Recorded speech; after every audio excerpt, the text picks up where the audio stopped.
জি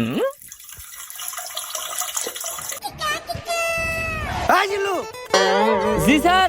তুই এটা কি করতেছস? কে স্যার আপনি না কইলেন তাই মুতাছি। ছোটবেলায় আমার আম্মাই কইরা আমারে মুতাইতো, তাই আমার সামনে কেউ করলে আমি মুইতা দেই। তোর মতো কনস্টেবল লগে থাকার থেকে 1 কোটি টাকা ঋণ থাকা ভালো। আই জিল্লু মাল দে। কিরে কই যাস তুই? স্যার আপনি না মাল চাইলেন তাই টয়লেটে যাইতাছি। কোন দিন জানি তোরে আমি জুলাই গণহত্যা মামলায় ভিতরে ঢুকিয়ে দিই। আর বেটা ওই মাল না, আমি আমার বন্দুক চাইছি।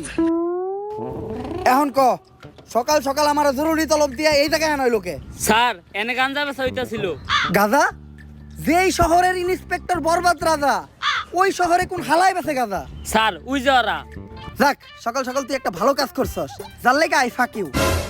স্যার এইটা কি কইলেন আপনি? আরে আমি কইছি তুই একটা ভালো কাজ করছস, যার লেগে তোরে আমি ভালোবাসি। স্যার ওইটা আই ফাঁকি হইব না, ওইটা হইব আই লাভ ইউ। ও তুই তো জানিস আমি আমার জীবনে এই একটা জিনিসই দুর্বল, সেটা হলো ইংলিশে। না স্যার আপনি আরেকটা জিনিসও দুর্বল, যেটার লিগে আপনি এখনো বিয়ে হয় না। হাপ! তোর মতো কনস্টেবল লগে থাকার থেকে 1 কোটি টাকা ঋণ থাকা ভালো। আয় লগে আয়। স্যার এই দেখেন পুরা দেশের মাল ওরাই নিয়ে যাইতাছে। স্যার কিছু লেনা দেনা করে কেসটা ক্লোজ করুন যায় না? এই, তুই কারে ঘুষের কথা কইতাছস? আমার সিলেবাসে ঘুষের কোনো চ্যাপ্টার নাই। জিল্লু হ্যান্ডকাপ নিয়ে আয়, ওকে ভিত্তে বইরা দিমু।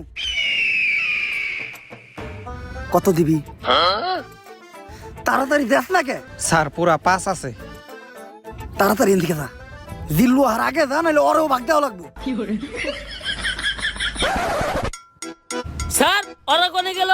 আরে জিল্লু তুই যেটা নিরীহ পোলারে ধরে রাখছিলি, অগো কাছে ওটি গাঁজা না, ওটি ধন্যবাদ ছিল। ওর মাই ডাইল বহাইছে, ডাইলে বাগার দিব ধন্যবাদ দিয়া। ফোনে কথা কইলাম, কইলে তাড়াতাড়ি ছেড়ে দিতে, তাই ছেড়ে দিছি।